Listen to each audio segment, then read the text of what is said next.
Hi, I'm Krista Lakes, and I'm going to read you an excerpt from my book, Hard and Deep. It's a football romance with a bad boy quarterback and a sweet and wonderful physical therapist who has to get him back into shape. So the quarterback's name is Oliver Lance, and the girl is named Elsie. Here we go. Oh, it's available online on Amazon.com, so please pick up a copy, and I hope you enjoy. Elsie double-checked the address, making sure that she was on the correct county road. As far as she knew, there wasn't anything out this far besides huge amounts of acreage covered in cornfields. It was all coated in white with the late winter snow, looking desolate and lonely. She drove along for another 5 minutes until a small wooden farmhouse with a red thatched roof came into view at the top of the hill. "I guess this is it," she whispered to herself, pulling her car down the snow-packed dirt road that clearly hadn't been maintained in over a decade. In fact, the whole farm around the small farmhouse looked as neglected as the dirt road. Mountains of untouched snow surrounded it, and a run-down old tractor was parked out front. It was obviously not a working farm anymore, just a house in the middle of nowhere. Still, though, she thought it looked charming and cozy in its own way. The tires of her car skid to a halt in the driveway. She put the car in park and adjusted the rearview mirror so she could get a good look at herself. Her shoulder-length light brown hair was down, looking frazzled because of the dry winter air. She quickly pulled it back into a tight ponytail. Her heart was pounding in the back of her throat as she turned the car off and grabbed the handle of the door. She was nervous. "Calm down, Elsie," she told herself. "You've done home visits plenty of times. There's nothing different about this one. It's just another patient who needs your help." But it wasn't just the unknown patient that made her nervous. It was all the weird circumstances that surrounded all of it. Between the odd interview and the lack of information she had obtained before coming here, she hadn't a single clue as to what to expect. Even the contract had been incredibly vague. All she'd been able to glean was that her client was recently undergone ACL repair surgery. She was to get him back up to the full use of his knee as quickly and as quietly as possible. Wearing her favorite lime green scrubs, Elsie tromped through the snow and up to the front door. She shivered off the cold as she knocked and then rang the doorbell immediately afterwards. A moment later, the woman from the interview opened the door and crossed her arms. "You're late," she said. Elsie's eyes widened, shocked to be greeted in such a way after driving over 20 minutes through the snow. She glanced down at her watch to see the woman was right, but only by about 3 minutes. "I'm sorry, there was a plow on the way here," Elsie explained. "They aren't exactly easy to drive around, and my car doesn't do so hot in the snow." The woman didn't say anything, but rolled her eyes as she held the door open. Elsie stepped inside, making the decision to just ignore the woman's bitchy attitude and just pretend that she wasn't actually as hostile as she appeared. "Did you bring the contract?" Nikki asked, crossing arms. Elsie carefully pulled out a folder with the documents tucked neatly inside. They had come in at nearly 10 o'clock p.m. last night. She'd been up half the night reading them, making sure she understood exactly what she was getting into. She handed them to Nikki, who quickly took them and flipped through them to double-check her work. "So, where's my patient?" Elsie asked, setting down her purse in the wooden chair next to the front door. "He's in the training room," Nikki replied. "I want to impress upon you again the need for silence."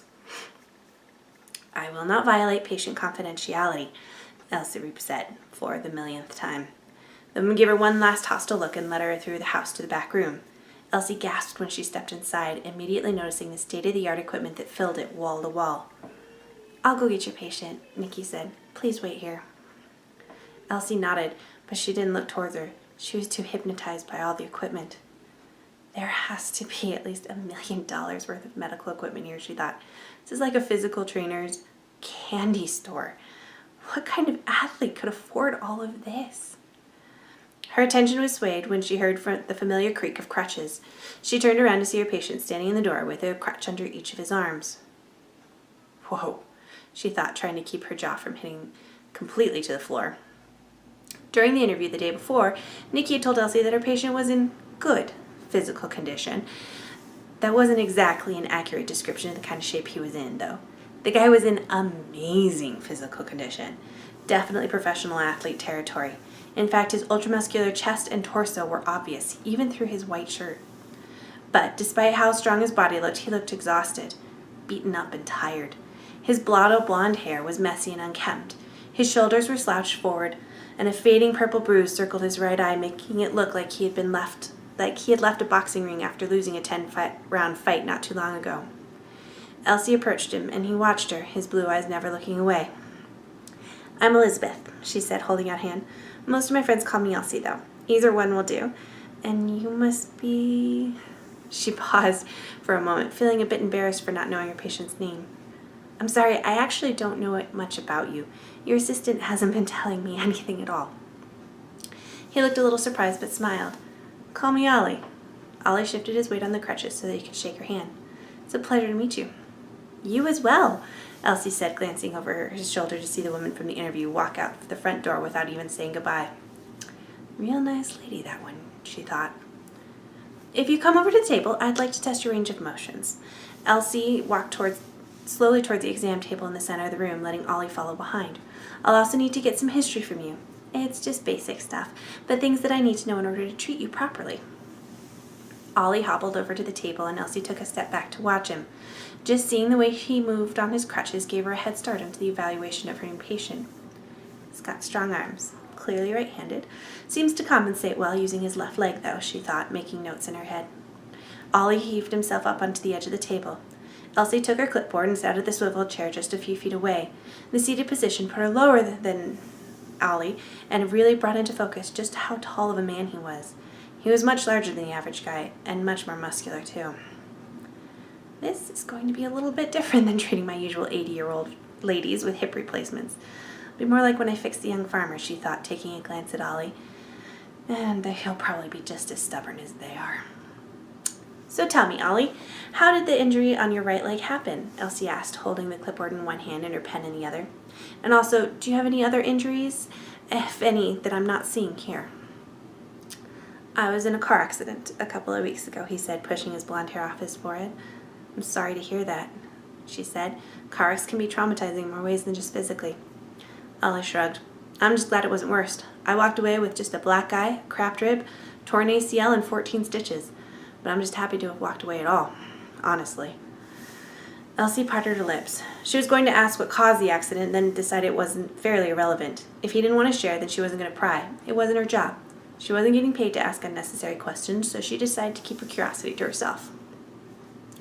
"Are there any other injuries I need to be aware of?" she asked. "Any back issues or shoulder problems? Family history of anything?" Ollie shook his head and rubbed the back of his neck. "Not really. I did have some whiplash from the accident.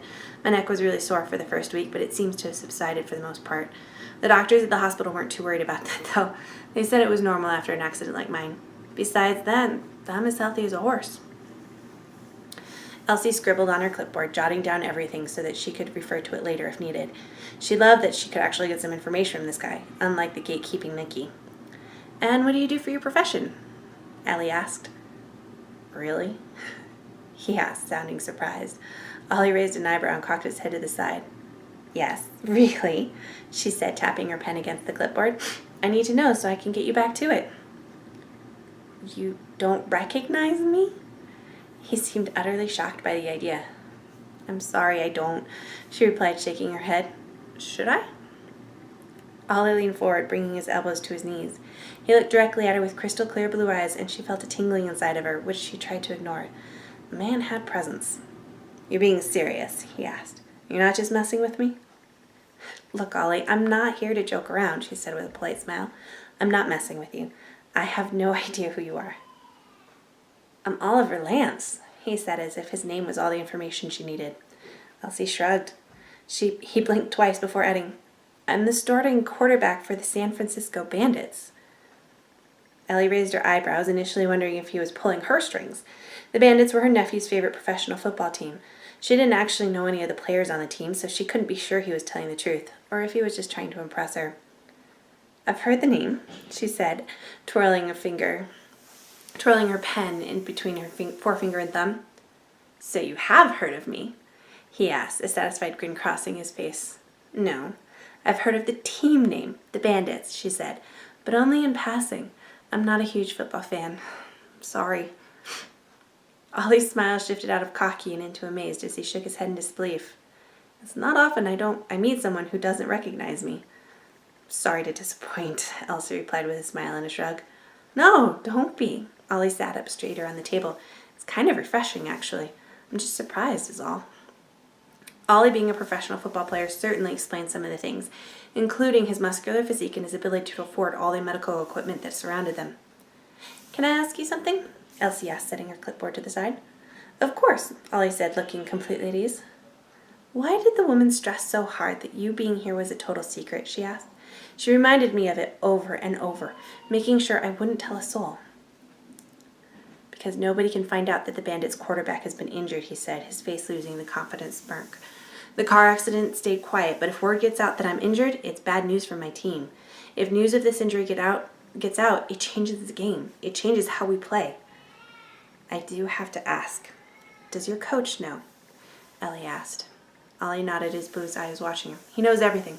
This is actually his idea. I only play if I'm back to full speed. But this is my life. I need your help." Elsie sighed. She could see the pain and desperation in Ollie's eyes. His career was everything to him, and it was clear by the lengths he had gone in order to preserve it. "Oh, okay, let's get going," she said, putting on a smile. "I can't promise a full recovery. No physical therapist can, but I'll do my best to get you back into tip-top shape." "Thanks, Doc." She raised her eyebrows as she looked at him. "Please, just call me Elsie. I'm a physical therapist, and doctor just isn't me." "Whatever you say, Doc." He winked at her. Elsie shook her head and pushed on. "Now tell me, what was your level of activity before the accident? How many workouts a week were you doing and for how long? Cardio, weights?" Ollie chuckled. "In the off-season, I worked out every single day for 2 or 3 hours. Mostly weights, but always at least 30 minutes of cardio well.